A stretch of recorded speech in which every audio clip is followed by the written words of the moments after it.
5 തലമുറകളായി നിങ്ങൾക്കൊപ്പം PRS hospital. ഏകദേശം 10-18 ദിവസത്തെ വലിയ സംഘർഷത്തിന് ശേഷം ഇന്ത്യയും പാകിസ്ഥാനും കരയിലെയും കടലിലെയും വ്യോമമാർഗവുമുള്ള എല്ലാ തിരിച്ചടികളും യുദ്ധവും നിർത്തിവെക്കാൻ തീരുമാനിച്ചു. മഴ തോർന്നാലും പിന്നും മരം പെയ്യും. ഇതെല്ലാം നിർത്തിവെക്കാൻ തീരുമാനിച്ചെങ്കിലും, പരസ്പരം പോരടിക്കൽ നിർത്തിവെക്കാൻ തീരുമാനിച്ചെങ്കിലും 5 മണി എന്നൊരു ഡെഡ് ലൈൻ സമയവും പറഞ്ഞിരുന്നു. പക്ഷേ രാത്രി 9 മണി വരെ 10 മണി വരെ പാകിസ്ഥാൻ അവർക്ക് തോന്നുന്നിടത്തൊക്കെ വീണ്ടും അവർ ഡ്രോൺ അയച്ചു. അതിനെല്ലാം വളരെ ഫലപ്രദമായി ഇന്ത്യ നേരിട്ടു. അത് വേറൊരു കാര്യം. വെടിനിർത്തൽ കരാർ ലംഘിച്ചാൽ ശക്തമായി തിരിച്ചടിക്കുമെന്ന് ഇന്ത്യ പറയുകയും ചെയ്തു. എന്നാൽ വിവാദങ്ങൾ അവിടെയല്ല. നമ്മുടെ ഉത്സവം തൃശ്ശൂർ പൂരം പോലെ പൊട്ടാസിൻ്റെ ശബ്ദം കേട്ടാൽ പോലെ ഇതാ പൊട്ടി, യുദ്ധം, വെടി, വിമാനത്താവളങ്ങളെല്ലാം അടച്ചിടണം, സകലതും പൊളിഞ്ഞു, കേരളത്തിൽ വഴി വരുന്നു, കൊല്ലത്ത് വരുന്നു, കോഴിക്കോട് വരുന്നു, ഇന്ത്യയിൽ വരുന്നു, കറാച്ചിയിൽ വരുന്നു എന്ന് പറഞ്ഞ് വലിയ ബഹളമായിരുന്നു ചാനലിൽ.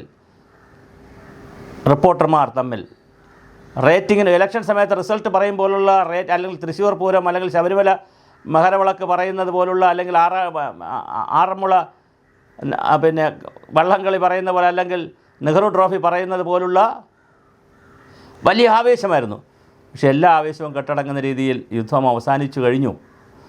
അപ്പോഴാണ് വീണ്ടും ശശി തരൂരിൻ്റെ വക വീണ്ടും വിവാദം. കോൺഗ്രസ് ഹാൻഡിലുകളിലൊക്കെ, അല്ലെങ്കിൽ ഇടതുപക്ഷത്തിൻ്റെയും കോൺഗ്രസിൻ്റെയും ഇന്ത്യ മുന്നണി ഹാൻഡിലുകളിലൊക്കെ അടുത്ത വിവാദം. അമേരിക്കയാണ് ഇടപെട്ട് ഇങ്ങനെ ഒരു സമാധാനത്തിലേക്ക് കൊണ്ടുപോയത്. അത് ഇന്ദിരാഗാന്ധി ആയിരുന്നെങ്കിൽ അമേരിക്കയെ മുട്ടിന് വിറപ്പിച്ചാനെ. നമ്മളായതുകൊണ്ട് വിറപ്പിച്ചില്ല, മോഡി ആയതുകൊണ്ട് വിറപ്പിച്ചില്ല. ചേട്ടാ, ഇതെന്തൊക്കെയാണ് പറഞ്ഞ് വിടുന്നത്, തള്ളി മറിക്കുന്നത്. ഇന്ദിരാഗാന്ധി ഉള്ളപ്പോൾ അമേരിക്കയും ഇന്ത്യയും സോവിയറ്റ് യൂണിയനുമായി തമ്മിലുള്ള ബന്ധങ്ങൾ എന്തൊക്കെയാണ്? സോവിയറ്റ് യൂണിയനും ഇന്ത്യയുമായിട്ടാണ് വലിയ ബന്ധത്തിലുള്ളത്. അമേരിക്കയുമായി അത്ര നല്ല ബന്ധത്തിലുള്ള. പക്ഷെ ഇന്ന് അതല്ല സ്ഥിതി. ഇന്ന് അമേരിക്കയുമായി നമ്മൾ നല്ല ബന്ധത്തിലാണ്. നമ്മുടെ ശശി തരൂർ, അദ്ദേഹം എങ്ങനെയൊക്കെ ആണെങ്കിലും, കോൺഗ്രസ്സിലാണെങ്കിലും അദ്ദേഹം ഒരു സ്റ്റേറ്റ്സ്മാനാണ്. അദ്ദേഹം എപ്പോഴും നല്ല കാര്യങ്ങൾ പറയും. അദ്ദേഹം പറഞ്ഞു 71 സ്ഥിതിയല്ല 25. സിറ്റുവേഷൻ മാറി. അന്ന് യുദ്ധമാണ്. ഇന്ന് അതല്ല വിഷയം. ഇന്ന് ഭീകരവാദികൾ നമ്മുടെ രാജ്യത്ത് വന്ന് ഭീകരപ്രവർത്തനം നടത്തിയതിന്, നിരപരാധികളായ ആളുകളെ കൊന്നതിന് നമ്മൾ തിരിച്ചടിച്ചു, അത്രയേ ഉള്ളൂ. തിരിച്ചടിയോടുകൂടി 9 കേന്ദ്രങ്ങൾ കശാപ്പാക്കിയതോട് നിർത്തേണ്ടതാണ്. പിന്നെയും പാകിസ്ഥാൻ കുറച്ച് ബഹളം കാണിച്ചു, നമ്മൾ കുറച്ചുകൂടി ബഹളം നമ്മളും കാണിച്ചു. അവിടെ തീരേണ്ടതാണ്. അതിൽ അമേരിക്ക ഇടപെട്ടു, അല്ലെങ്കിൽ പാകിസ്ഥാൻ പാകിസ്ഥാനുമായിട്ട് ചർച്ച നടത്തി. എന്തിന് ചർച്ച ചെയ്യുന്നു? ഒരു വശത്ത് പറയുന്നു യുദ്ധം ചെയ്യരുതേ. സ്വരാജ്മാരും ബൽറാംമാരും ഒക്കെ കിടന്ന് ആഞ്ഞ് വിളിക്കുകയാണ്, യുദ്ധം വേണ്ട. മറുവശത്ത് പറയുന്നു സമാധാനമായി കാര്യങ്ങൾ തീർന്നപ്പോൾ പറയുന്നു അങ്ങനെ എന്തിനാ നിർത്തിയത്, അമേരിക്ക ഇടപെട്ടോ? അമേരിക്കയുടെ അച്ഛനെ വിളിക്കണം, തന്തയ്ക്ക് വിളിക്കണമായിരുന്നോ? ട്രംപിനെ? ട്രംപേ നീ പോ എന്ന് പറയണമായിരുന്നോ? നമ്മൾ കാംക്ഷിക്കേണ്ടത്, നമ്മളെ ഒന്ന് തല്ലി നമ്മൾ 4 കൊടുത്തു. അവർ ചുണ്ടക്കയുമായി വന്നു, നമ്മൾ വഴുതനങ്ങ കൊടുത്തു. കഴിഞ്ഞു, കലാസ്.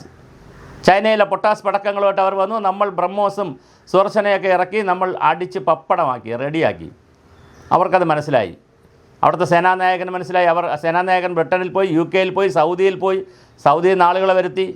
സൗദി ഭരണാധികാരികൾ ഇവിടെ വന്നു. പാകിസ്ഥാനിൽ പോയി. അമേരിക്കയുടെ വൈസ് പ്രസിഡൻറ്റ്, അമേരിക്കയുടെ സ്റ്റേറ്റ് ജനറൽ സെക്രട്ടറി, എത്ര പേരാണ് ബന്ധപ്പെട്ടത്. പാകിസ്ഥാനും അതിനകത്ത് പങ്കുണ്ട്. പാകിസ്ഥാൻ പോയി കാല് പിടിച്ചതും കൂടി കൊണ്ടാണ്. എങ്ങനെയായാലും യുദ്ധം തീർന്നതല്ലേ നല്ലത്? ഒരു സമ്പൂർണ്ണ യുദ്ധത്തിലേക്ക് പോകാതിരുന്നതല്ലേ നല്ലത്? അപ്പോൾ മലയാളി എന്നും അങ്ങനെയാണ്. ഇന്ത്യയിൽ നിന്ന് വ്യത്യസ്തമായി, ലോകത്തിൽ നിന്ന് വ്യത്യസ്തമായി നമ്മളെല്ലാത്തിലും ഒരു വിവാദം ഉണ്ടാക്കും. അമ്മ ചത്തുപോയാലും 4 അഭിപ്രായം പറയും. ആരാൻ്റെ അമ്മയ്ക്ക് ഭ്രാന്ത് വന്നാൽ കാണാൻ വലിയ ശീലമാണ്. മറ്റുള്ളവരെ തുള്ളിക്കാൻ പഠിച്ചാൽ സ്വന്തം അമ്മയെ വേണമെങ്കിൽ തുള്ളിച്ച് കളയും. അതൊരു ഒരു വല്ലാത്ത കരവിരുതാണ് മലയാളിക്ക്. എന്തായാലും യുദ്ധം കഴിഞ്ഞല്ലോ, അല്ലെങ്കിൽ പിന്നെ പരസ്പരമുള്ള അടി തീർന്നല്ലോ, അതിൽ സന്തോഷിക്കുകയല്ലേ വേണ്ട. അല്ലെ, താൽക്കാലികമായി വെടി നിർത്തിയല്ലോ, അടി നിർത്തിയല്ലോ, അതിൽ സന്തോഷിക്കുന്നതിന് പകരം ഇനി അമേരിക്ക പറഞ്ഞിട്ടാണോ? അമേരിക്ക പറഞ്ഞിട്ടായാലെന്താ? അമേരിക്കയുടെ മുഖത്ത് നോക്കി എന്തേ നിങ്ങൾ പറയണ്ട, ഞങ്ങൾ നോക്കിക്കോളാം എന്നൊക്കെ പറയണമെന്നാണോ? അപ്പോൾ ഇന്ദിരാഗാന്ധി അല്ല നമ്മുടെ മോഡി. ലാഹോർ വരെ പോയതാണ്. എന്നിട്ട് എന്തേ തിരിച്ചു വന്നു? തിരിച്ചു വന്നു കളഞ്ഞല്ലോ പാകിസ്ഥാന് വിട്ടുകൊടുത്തിട്ട്. സൈന്യം പറഞ്ഞതാണല്ലോ ഇത് സമ്പൂർണ്ണമായി കീഴടക്കാം, ഇനിയിപ്പോൾ വെച്ചുകൊണ്ടിരിക്കേണ്ടതെന്ന്. അപ്പോൾ എന്തിനാണ് നമ്മൾ കീഴടങ്ങിയത് അല്ലെങ്കിൽ ഒത്തീർപ്പിലേക്ക് പോയത്? അപ്പോൾ പഴയ കാലമൊക്കെ പരിശോധിച്ചാൽ വേറെ സാഹചര്യമാണ്. അപ്പോൾ നമ്മുടെ ശശി തരൂർ പറയുന്നതാണ് കറക്റ്റ്. 1971 കാലഘട്ടം അതല്ല, ആ സാഹചര്യമല്ല 2025 വളരെ വ്യത്യസ്തമായ സാഹചര്യമാണ്, വ്യത്യസ്തമായ കാര്യങ്ങളാണ്, വ്യത്യസ്തമായ ഇടപെടലുകളാണ്. എന്തായാലും ഇന്ത്യ നന്നായി പാകിസ്ഥാനെ പാഠങ്ങൾ പഠിപ്പിച്ചിട്ടുണ്ട്. അത് തന്ത്രപരമായി പഠിപ്പിച്ചിട്ടുണ്ട്, സാമ്പത്തികമായി പഠിപ്പിച്ചിട്ടുണ്ട്, സൈനികമായി പഠിപ്പിച്ചു, എല്ലാ അർത്ഥത്തിലും നയതന്ത്രപരമായി പഠിപ്പിച്ചു, എല്ലാ അർത്ഥത്തിലും പാകിസ്ഥാനെ നമ്മൾ പഠിപ്പിച്ചിട്ടുണ്ട്. എന്നിട്ടും നമ്മൾ വിജയിച്ച് നിൽക്കുമ്പോഴും നമ്മളെ കുറ്റം പറയാൻ കുറച്ച് ആളുകൾ ഇറങ്ങി പുറപ്പെട്ടിരിക്കുന്നത് അവർക്ക് വേറെയാണ് അസുഖം, അതിന് ചികിത്സയും വേറെ തന്നെ വേണം.